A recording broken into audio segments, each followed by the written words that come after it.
ದೇವಿ ರೇಣುಕಾ ಯಲ್ಲಮ್ಮ ಸೇವಾ ಟ್ರಸ್ಟ್, ಅಂಬೇಡ್ಕರ್ ನಗರ, ಬಂಗಾರಪೇಟೆ ರಸ್ತೆ, ಕೋಲಾರ ನಗರ. ಅಂದರೆ ಅನಾದಿ ಕಾಲದಿಂದಲೂ ಇಲ್ಲಿ ಯಾವ ರೀತಿ ಹಬ್ಬ ಆಚರಣೆ ನಡೆಸ್ಕೊಂಡ್ಬರ್ತಾ ಇದ್ದಾರೋ ಅದೇ ರೀತಿ ದಿನಾಂಕ 29/4/2026ರಿಂದ 2/5/2026ರವರೆಗೂ ನಡೆಯಲಿರುವ ಧಾರ್ಮಿಕ ಕಾರ್ಯಕ್ರಮಗಳು ಹೀಗಿರ್ತದೆ. 29ನೇ ತಾರೀಕು ರಾತ್ರಿ ಧ್ವಜಾರೋಹಣ, ಅಂಗನಾರ್ಪಣ ಆದಮೇಲೆ ಹಸಿ ಕರ್ಗ ಆದಮೇಲೆ 30ನೇ ತಾರೀಕು ಕೋಲಾರ ನಗರದಲ್ಲಿ ನೆಲೆಸಿರ್ತಕ್ಕಂಥ ನರಗಂಗಮ್ಮ, ಕೋಲಾರಮ್ಮ, ಗಂಗಮ್ಮ, ಮಹೇಶ್ವರಮ್ಮ ದೇವಿಗಳಿಗೆ ದೀಪೋತ್ಸವ ಕಾರ್ಯಕ್ರಮ ಇರ್ತದೆ. ದೀಪೋತ್ಸವ ಮುಗಿದ ತಕ್ಷಣ ಆವತ್ತು ಸಂಜೆ ಅಂದರೆ 30ನೇ ತಾರೀಕು ಸಂಜೆ ಮಕ್ಕಳದು ದೇವಾಲಯ ಆವರಣದ ಮುಂದೆ culture programmes, dance programmes, stage programme ನಡೀತದೆ. ಅದೇ ರೀತಿ 1ನೇ ತಾರೀಕು ಬೆಳಗ್ಗೆ ಅಮ್ಮನ ಹಾಲ್ಮಡಿಕೆ ಅಭಿಷೇಕ ನಡೀತದೆ. ಅಂದರೆ ಅದು ಹಾಲ್ಮಡಿಕೆ ಅಭಿಷೇಕ ಅಂತಂದರೆ ಇಲ್ಲಿ ನಡೆಯುವಂಥ ರೀತಿಯೇ ಬೇರೆ. ಇಡೀ ನಗರದಲ್ಲಿರ್ತಕ್ಕಂಥ ಎಲ್ಲ ಮನೆಯಲ್ಲೂ ಹಾಲು ಮಡಿಕೆಗಳನ್ನ ತಲೆ ಮೇಲೆ ಹೊತ್ತು ಅವರ ಭಕ್ತಿ ಅನುಸಾರ ತಂದು ಆಯಮ್ಮನ ಮೇಲೆ ಹಾಲು ಸುರಿದು ಅವ್ರ ಇಷ್ಟಾನುಸಾರ ಬೇಡಿಕೆಗಳನ್ನ ಈಡೇರಿಸೋ ರೀತಿಯಲ್ಲಿ ಬೇಡ್ಕೊಳ್ತಾರೆ. ಅದೇ ಅಭಿಷೇಕ ಆದಮೇಲೆ ನಂತರ ಹೂವಿನ ಅಲಂಕಾರ, ಪ್ರಸಾದ ವಿನಿಯೋಗ ಇರ್ತದೆ. ಮಧ್ಯಾಹ್ನ ರಥೋತ್ಸವ ಇಲ್ಲಿಂದ ಬಂಗಾರಪೇಟೆ ಸರ್ಕಲ್ವರೆಗೂ ರಥೋತ್ಸವ ನಡೀತದೆ. ರಥೋತ್ಸವ ಆದಮೇಲೆ ಸಂಜೆ ದೀಪಗಳು, ಅಗ್ನಿಗುಂಡ, 8 ಗಂಟೆಗೆ ಆಚೆ ಹೂವಿನ ಕರ್ಗ ಬರ್ತದೆ. ಹೂವಿನ ಕರ್ಗ ಬಂದಾದಮೇಲೆ ಇಲ್ಲಿ ದೇವಾಲಯ ಆವರಣ ವೇದಿಕೆ ಮೇಲೆ ವೃತ್ತ ಮುಗಿದ ಮೇಲೆ ಬಂಗಾರಪೇಟೆ ವೃತ್ತದಲ್ಲಿ ವೇದಿಕೆ ಏನಿರ್ತದೋ ಆ ವೇದಿಕೆ ಮೇಲೆ ಕರ್ಗ ಹೋಗ್ತದೆ.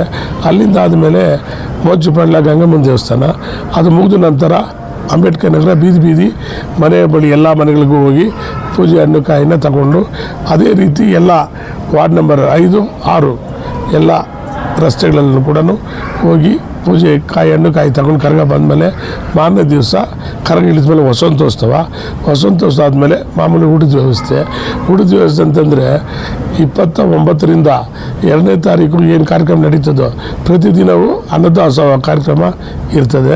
ಈ ಕಾರ್ಯಕ್ರಮದಲ್ಲಿ ಗಣ್ಯರು ಭಾಗವಹಿಸ್ತಾರೆ.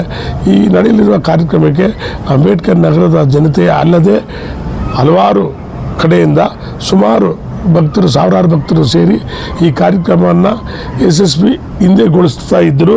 ಅದೇ ರೀತಿ ಇನ್ನೂ ಸ್ವಲ್ಪ ಹೆಚ್ಚಿನ ಸಂಖ್ಯೆಯಲ್ಲಿ ಈ ಕಾರ್ಯಕ್ರಮವನ್ನು ಯಶಸ್ವಿಗೊಳಿಸುವಂಥ ರೀತಿಯಲ್ಲಿ ನಡೆಸ್ಕೊಳ್ಬೇಕು ಅಂತೇಳಿ ತಮ್ಮ ಮುಖಾಂತರವಾಗಿ ಕೇಳ್ಕೊಳ್ಳಿ. ಕಾರ್ಯಕ್ರಮನ ಎಷ್ಟು ವರ್ಷಗಳಿಂದ ಈ ಕಾರ್ಯಕ್ರಮ ಅನಾದಿ ಕಾಲದಿಂದ, ಅಂದರೆ ನಮ್ಮ ತಾತ ಅವರು, ನಮ್ಮ ತಂದೆಯವರು ಆದಮೇಲೆ ನಾವೇನು ಮಾಡ್ಕೊಂಡು ಬರ್ತಾ ಇದ್ದೀವಿ.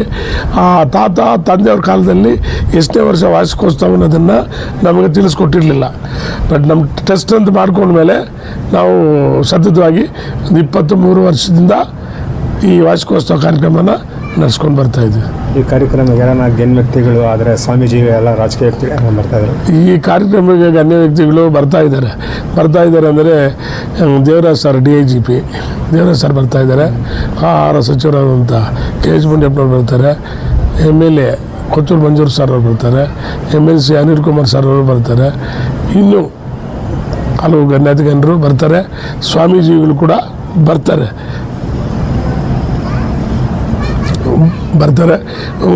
ಬಂದರೂ ಕೂಡ ಎಲ್ಲ ಒಂದೇ ವೇಳೆ ಬರ್ತಾರಂತೇನಿಲ್ಲ. ಅವರವ್ರ ಸಮಯ ಸಂದರ್ಭ ಪ್ರತಿ ವರ್ಷವೂ KH ಮುನಿಯಪ್ಪನವರು ತಪ್ಪಿಸ್ಕೊಳ್ಳಿದಂಥ ವರ್ಷನೇ ಇಲ್ಲ. ಅಧಿಕಾರ ಇಲ್ಲದೆ ಹೋಗಲಿ, ಅವರು ಈ ಕಾರ್ಯಕ್ರಮಕ್ಕೆ ಸತತವಾಗಿ ಬರ್ತಾನೆ ಇದ್ದಾರೆ, ಬರ್ತಾರೆ.